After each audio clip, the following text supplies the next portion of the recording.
여러분, 세상에 지금 뭡니까? 그럴듯한 화려한 것들로 자꾸 들어오라고 허라고 뭘 하라고 자꾸 얘기하잖아요. 예수님이 우리한테 뭐라고 그래요? 너희들을 세상에 보내는 것이 늑대 소굴 속으로 들어보내는 것 같다.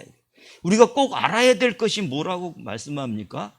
우리는 하나님께 속하고 온 세상은 악한 자 안에 처해 있다고 말함에도 불구하고 자기 마음만 믿고 살아요. 속은 사람은 더해. 아무도 믿을 게 없다고. 그러니까 더 속지요. 더 안 되죠. 간사한 유혹에 빠지지 않기 위해서요. 세 번째 말씀은 온갖 세상 교훈의 풍조에 밀려간다는 거예요. 자기가 아는 게 없으니까 팔랑귀가 돼가지고 이것도 듣고 저것도 듣고 이렇게 쫓아가게 된다는 거예요. 세상이 뭐 좋다고 한다면 그거 다 사. 그게 뭐가 좋다고 한다면 거기 앉아가지고 딴 건 안 들어. 이렇게 되면은 뭐가 안 된다는 거예요? 하나님의 형상 닮은 사람은 되지 않을 뿐만 아니라 세상에 진다는 거예요. 그래서 이런 곳에서 요동치 않게 하려고 한다. 요동한다. 여러분, 요동이 뭡니까? 살짝 흔들리는 거예요. 살짝 흔들리고 끊으면 되는데 살짝 흔들렸다가 그쪽으로 푹 빠져버려요. 그 다음부터는 흔들리지 않습니다. 확신을 갖고 세상으로 이렇게 된다는 거예요. 자, 여러분, 오늘 광복절 76주년이에요. 그런 거 알아 보여요? 그 옛날에 내가 살지도 않은 나라, 그때 뭐 알아 뭐 합니까? 여러분, 지혜로운 사람은 과거의 실수를 잊지 않는 겁니다. 원수가 깼다는 얘기가 아니라 그것을 다시 하지 않기 위해서 필요해요. 다시 하지 않겠다는 얘기는 뭐와 같으냐면은 이기기 위해서 그렇다는 겁니다. 자, 개인이든 가정이든 민족이든 나라든 우리의 과거를 모르는 나라는 다시 설 수 없어요. 서봤자 또 당하니까. 왜 그래요? 왜 그래요? 자기 문제를 모르는 거예요. 자기 문제를 모르다 보니까 상황만 되면 또 흔들려. 문제만 생기면 또 요동쳐. 또 유혹받아요. 절대 안 되는 거예요. 이런 상황 속에서 여러분, 우리 민족을 돌아보는 기간이 오늘 8.15다.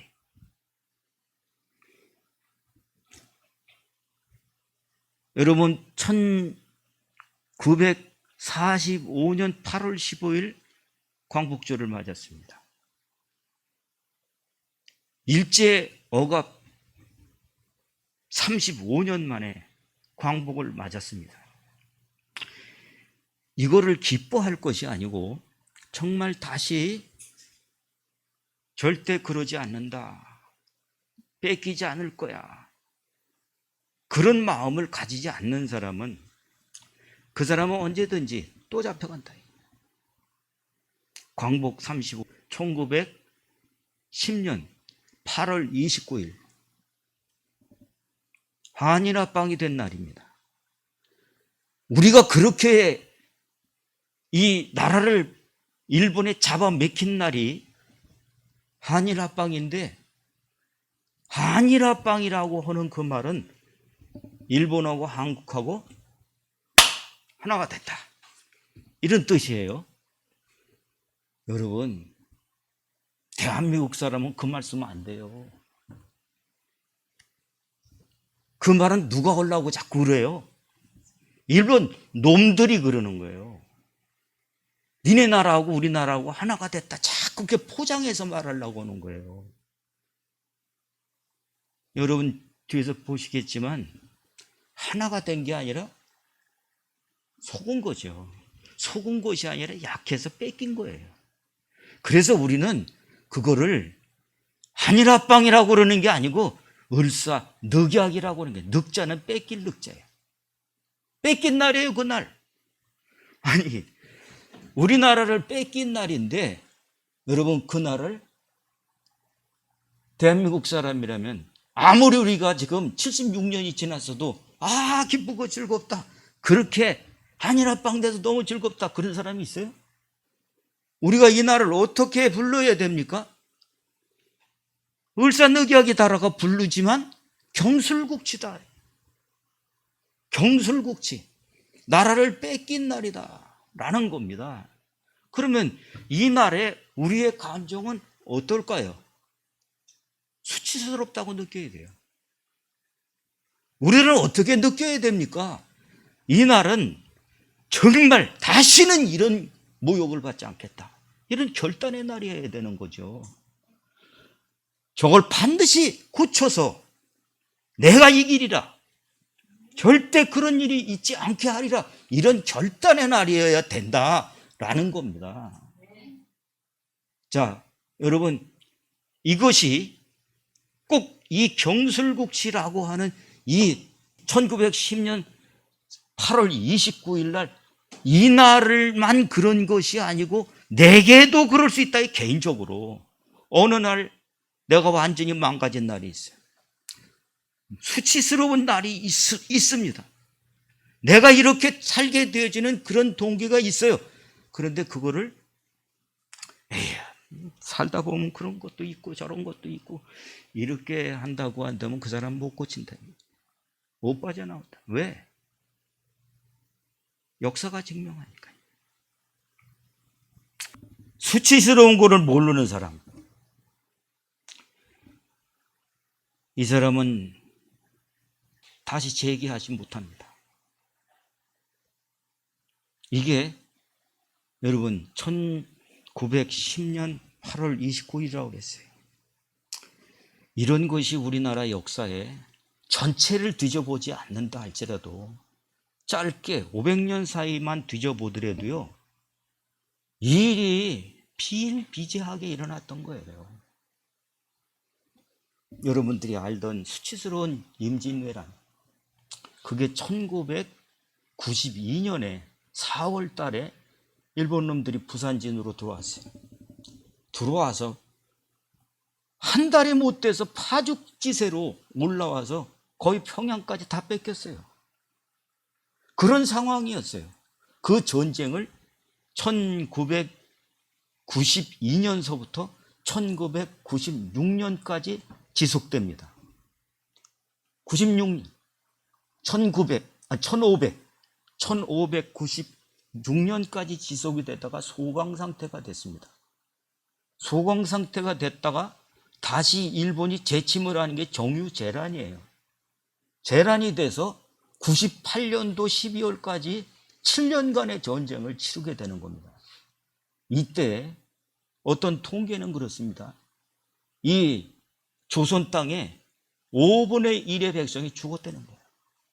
그거를 증명할 만한 것들이 이게 통계로 나옵니다. 그리고 일본 교토에 가보면 이총이라는 것이 있어요. 그 이총에는 조선의 백성들의 코와 귀를 베어간 거예요. 15만 2천 개가 거기 그 이상이 있다는 겁니다. 그러면 여러분, 우리 백성이 귀가 잘리고 코가 잘려가지고 거가 간 거예요. 시체를 못 가지고 가고 그거 가지면 상금이 되니까 그렇게 한 겁니다. 얼마나 기가 막히고 코가 막히고 떨리고 속상하고 분하고 그런 일입니까? 이때에 이순신이 없었더라면 저 전방까지 다 올라간 그 일본 놈들한테 다 뺏기는 거죠. 그런데 일본 군인은 어디서 보충을 받아야 돼요? 공급을 받아야 돼요? 지네 나라에서 들어와야 돼요. 그러니까 기의 후방을 이 백기를 막아주지 않았더라면 우린 다 뺏기는 거예요. 그 역할을 이순신이 했다는 거죠. 왜 이를 겪었습니까? 징비록이라고 하는 책이 있어요. 그 징비록이라는 책에는 뭐가 나오냐 하면은 그런 때에 그 사정들을 얘기하면서 그 아픔들을 얘기합니다. 그때에 이 선조 임금님 때에 율곡 이이가 책사였어요. 이미 그 전서부터 이미 10만 양병설을 얘기를 했습니다. 우리나라가 사신을 보내서 일본의 동태를 알아보니까 수상한데 항상 또 한쪽은 괜찮다고, 한쪽은 해야 된다고 그런 거예요. 왜 그럴까요?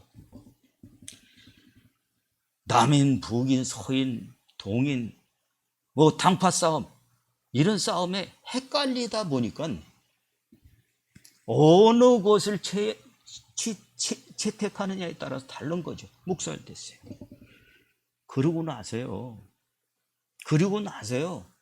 바로 그런 이렇게 해야 된다라고 한 그 얘기가 입에 마르기도 전에 1592년 4월 달에 일본이 쳐들어온 겁니다.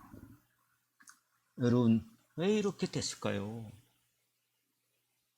이미 컬럼을 통해서 여러분들에게 말씀드렸던 것처럼 이런 전쟁이 들어와가지고 막 물밀듯이 쏟아져 들어오니까 우리 임금님이 이런 전쟁에 대한 것들을 제대로 듣고 판단하고 해야 되는데 안 듣는 거예요.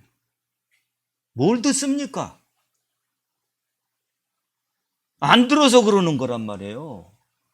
그런데 지금 이순신한테 지금 저 부산포 앞에 일본 외적들이 수백 대의 척함을 가지고 지금 쳐들어오려고 그러고 있으니 네가 가서 싸워라 이렇게 명령을 내린 거예요.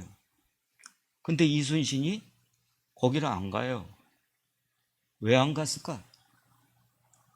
그게 작전이라는 거예요. 저것들이 끌어들이는 작전이라는 거예요. 그래서 그렇게 안 가고 이순신은 당신이 자기가 만든 작전으로 해서 거기서 이깁니다. 이기는데 선조는 그 장수들의 얘기를 듣고 저건 군율에 의해서 왕의 명령을 어겼기 때문에 저건 징계를 해야 됩니다. 그래서 잡혀 올라가요. 파직돼서. 잡혀와서 옥에 갇혀있는 상태에서 그 싸움을 해야 되겠기에 그때 내보낸 장수가 원균이에요. 그 원균이 그 당시에 있었던 300여 척의 이상의 배들과 수군들을 앞세워서 싸우는데 대패를 합니다. 자기도 전사예요. 완전히 박살이 난 겁니다. 그리고 남은 배가 12척인 거예요. 그런 상황이 되다 보니까 너무 급한 선조는 뭐라고 합니까? 이 말이 선조 임금님이 이순신한테 보낸 편지와 교지라고 하는 명령서에 나와 있는 글이에요. 상언하제. 무슨 뜻이라고?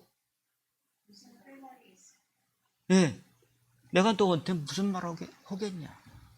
그거를 반복하는 거예요. 내가 너한테 무슨 말 하겠냐? 너는 이겼는데 내가 너를 잡아맸다. 묶었다. 내가 무슨 말 하겠냐? 그렇지만 지금 나라가 이런 꼴이니 네가 가서 수습을 좀 해라 한 거예요. 아니 가서 죽으라고 와서 옥에 갇히라고 너 군유를 오겠다고 죄인이라고 두들겨 팰 때는 언제고 인제 가서 싸우라고요. 그런데 이순신이 아직 신에게는 12척의 배가 있습니다. 이 말은요 얼마나 중요한지 몰라요. 자기 감정을 다스린 명령의 복종이에요. 이해가 가시죠? 왜 우리가 자꾸 잘못하고 있으면서 왜 자기를 드러내려고 자꾸 하냐? 싫어요. 내가 하나님 앞에 복종되어야 되는데 그 복종 안 하고 그렇게 한다고 하면 이 나라는 안 됐을 겁니다. 12척의 배가 있는데 내려오면서 이순신의 그 일대기에 보면은 내려오면서 아무것도 없다는 것을 알고 찾아다녀요. 군량미 같은 창고가 찾아다니면서 아직도 그대로 닫혀있는 그 군량미 창고에 그걸 찾아서 가지고 내려오고 모아서 120명을 모아가지고 다시 내려가는 거예요. 진주로. 내려가서 한 척을 다시 만들어가지고 13척으로 싸운 겁니다. 그게 명량해전이에요. 그 명량해전에서 333척이 외적이 들어온 겁니다. 들어오는데 아니 13척 가지고 어떻게 이겨. 그 진주 울돌목이 370인 내지 80m래요. 그러니까 여기서 저기 이렇게 보이는 거잖아요. 근데 물살이 빨라가지고 이 썰물이 이게 되면 물살이 확 바뀐다는 거죠. 이거를 이순신 장군이 거기 들어가서 싸우는데 333척이 몰려온다고 생각해 봅시다. 그냥 쫄아가지고 다 도망갈 사람이에요. 그런데요, 마음만 하나가 된다면 이깁니다. 그 마음이 어떤 거였냐면 필사직생이에요. 우리가 죽어서 나라가 산다면, 이런 의의 생각을 가지고 있었던 겁니다. 무사무치라고 하는 것은 일을 당해도 치욕을 몰라. 일을 당했는데도 이게 부끄러움을 몰라요. 이게 그럴 수도 있지. 언제까지 그럴 수도 있지야. 언제까지 나는 할 수 있다. 그렇게 할 거예요. 이 말은요, 이런 자에게는, 이 무사무치한 인간에는 일을 맡기지 말라는 거예요. 그게 사회적인 일 시키는 사람들의 기준 아닙니다. 일 시키지 말래. 왜 그럴까? 안 고치니까. 말해봤자 그렇게 된 게 수치라고 보지 않는다는 거예요. 이게 빵꾸를 냈는데 살다 보면 그렇게 되지요. 자꾸 그렇게 얘기를 하면 어떻게 되겠어요? 그 사람은 나가시는 게 훨씬 더 돕는 것밖에 안 되지 않습니까? 그러니까 무치한 사람들은 안 쓴다는 거예요. 수치를 모르는 백성들아. 주님이 우리한테 말씀하고 있지 않습니까? 부끄러움을 느끼는 것이 수치예요. 꾸중을 들었을 때, 내가 이게 정말 실수했구나. 내가 아는 바라서 그랬구나. 내가 이거를 먼저 한다고 생각해서 이렇게 했구나. 이게 수치인데 자꾸 자기 변명만 자꾸 해야 되면 문제가 문제로 보이지 않지요. 빼앗겼는데도 밟혔는데도 그걸 느끼지 못합니다. 여러분, 수치심은 나쁜 게 아니에요. 또 보십시오. 자, 에레미야, 단비가 그쳤다. 여러분, 뭐같이 들려집니까? 은혜가 안 되는 거예요. 그게 자꾸 싫어져요. 하나님의 은혜가 싫어지고 자꾸 세상이 밝아져요. 세상이 밝아지면 은혜가 안 됩니다. 공급이 안 돼요. 단비가 그쳤다는 것을 몰라. 너 자꾸 그러면 안 된다. 세상에 얘기하는 건 기가 막히게 들려요. 정리가 탁 돼. 아주 막. 그런데 하나님 말씀은 또 그 얘기. 단비가 그쳤어요. 그 얘기를 빨리 알아들어야 되는데 너희 창기 같은 그 뻔뻔한 얼굴은 모른다 이게. 수치를 모른다. 여러분, 믿는 사람들이 완전히 철판을 깔고 하나님 말씀을 들으려고 하지도 않고 내 요구만 막 하게 되면 하나님 보시기에 이 뻔뻔함이 안 들어요. 이렇게 되는 거예요. 자, 여러분 보십시오. 수치심은요, 재생의 에너지입니다. 수치심은 새 출발의 에너지입니다.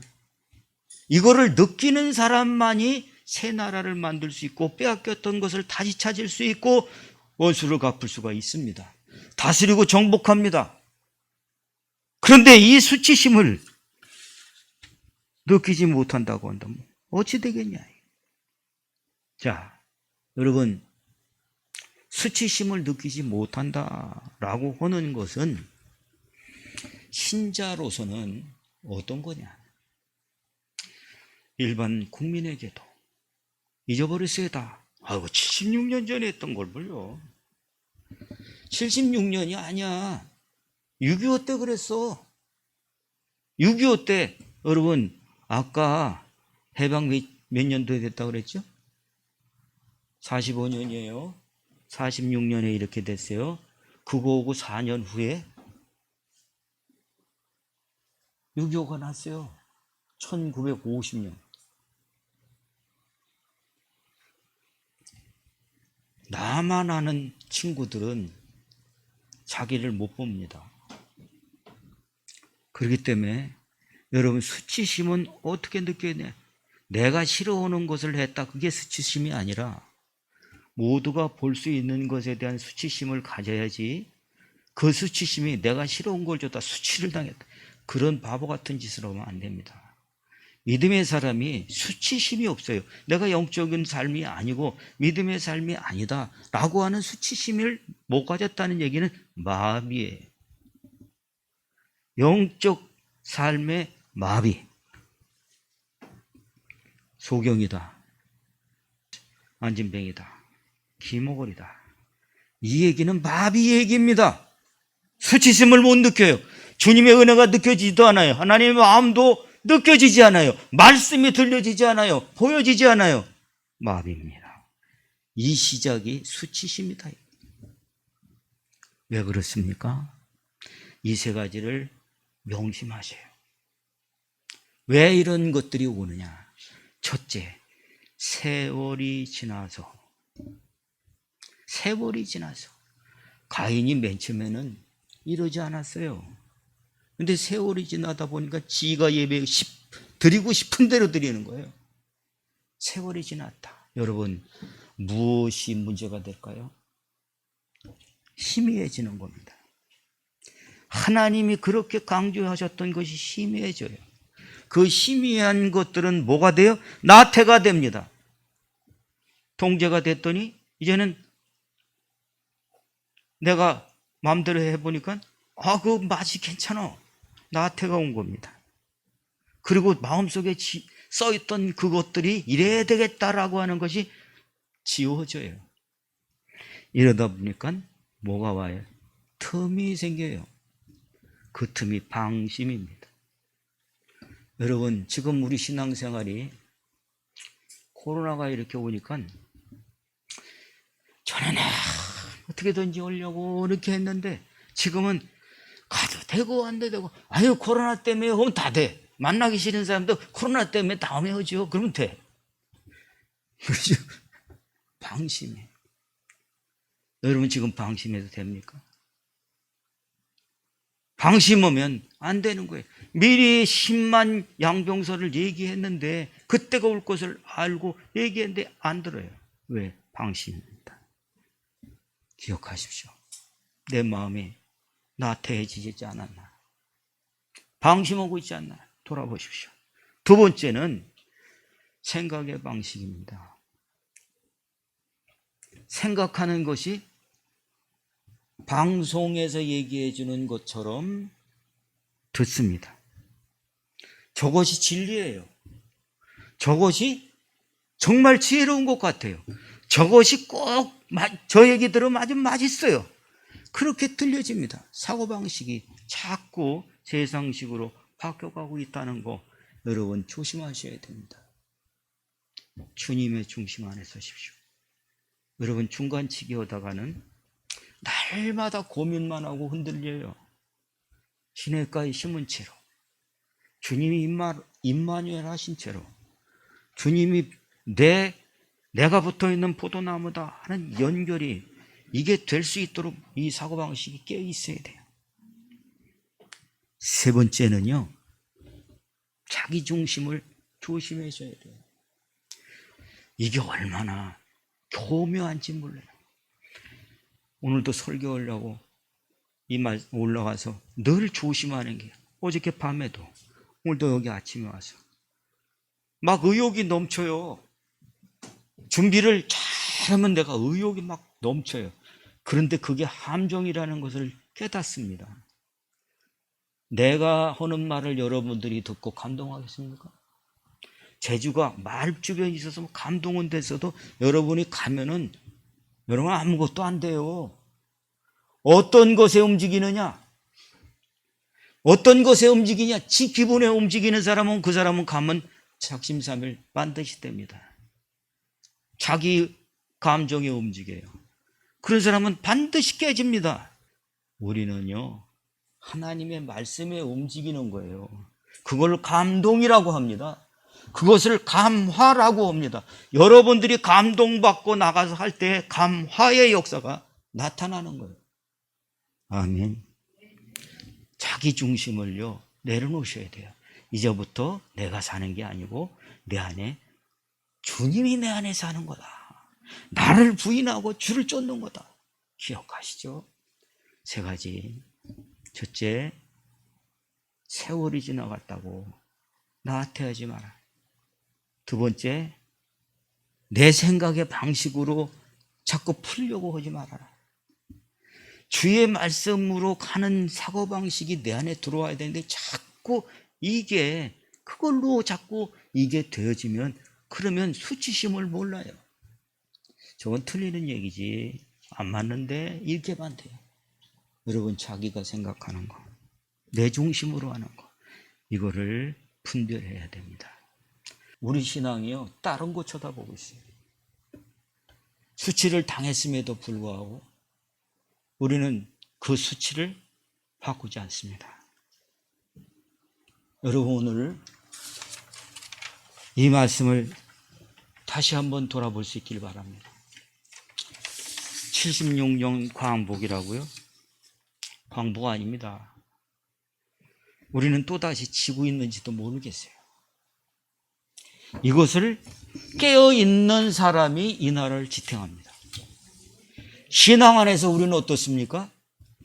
이런 모습으로 있다고 한다면 우리는요, 산산이 밟힐 겁니다. 어떤 사람이든지 무시당할 겁니다. 주님은 누구를 통해서 일하십니까? 임진왜란 때 이순신이 없었더라면, 그 나머지 병자호란, 그 나머지의 이 안일합방, 이 일제늑약 때 어땠습니까? 이럴 때 어떻게 살았습니까? 세계 제2차 대전이 일어나가지고 일본이 패망하지 않았더라면 여러분 어떻게 이 나라가 있습니까? 6.25 때 여러분 우린 다 뺏겼어요. 부산 그거 하나 남았어요. 그때 아주 희한한 일어날 수 없는 333대 13으로 이겼던 것, 이건 해전사에 없는 거예요.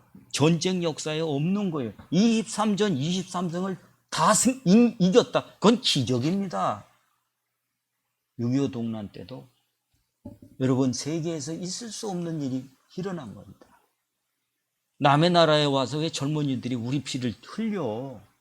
21개 국가가 전무후무하게 와서 도왔던 거예요. 그래서 살았어요. 구출했습니다. 수치 느껴야 됩니다. 어떻게 해요? 이거 버려야 돼요. 세 가지. 세월이 지난 후에 나태하면 안 됩니다. 여러분 사고방식이 항상 괜찮대. 하코나 마타타처럼 그러면 안 된다. 늘 자기 중심, 이거 내려놓지 않으면 안 된다는 것을 아시고 여러분 주님이 내 안에 오셔서 주님과 함께 하시는 그 증거 보시기를 예수의 이름으로 축원합니다. 항상 깨어서 주님과 붙어있는 거 확인하면서 주님의 말씀 듣고 이기시기를 예수님의 이름으로 축원합니다. 기도하겠습니다.